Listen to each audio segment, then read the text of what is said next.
This IQS survey is by far and away the most important survey that we do for the industry. It's the one that they wait most anxiously about. It's the one that they promote the most if they do well, or worry about the most if they do poorly. And really the primary objective of the survey for the industry is really twofold. One is it tells them a lot about their own vehicles, how they're performing.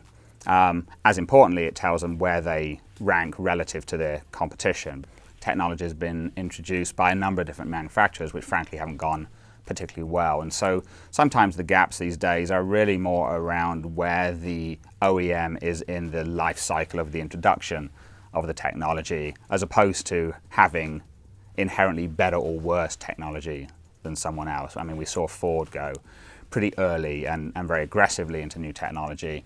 You know, that didn't go especially well for them, but most of the other manufacturers are kind of going down the same road. So Ford was kind of a leader in that area, but others are sort of following and will probably go through something a little bit similar. So the gaps are not so much around better or worse technology, but often just around where the OEM is in the sort of life cycle of its introduction. But what we are seeing is that OEMs who are following are learning from those who went first and are sort of backpedaling a little bit and saying, okay, that didn't go so well for them, you know, maybe we won't go quite that quickly or that aggressively, and maybe we'll scale back a little bit and not go full out with some of this new technology, because what customers are saying is it's complicated and they don't like it often.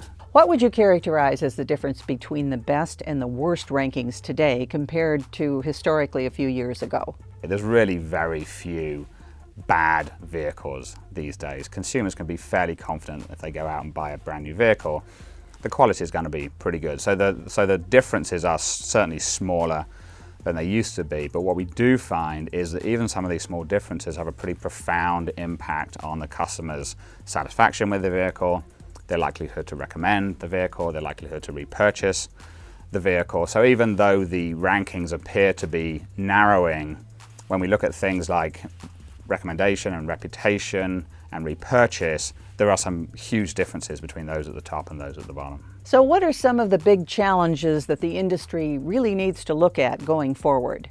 And one of the challenges that the industry has to wrestle with is to design these vehicles, particularly the user interface, with normal people in mind, not vehicle engineers in mind.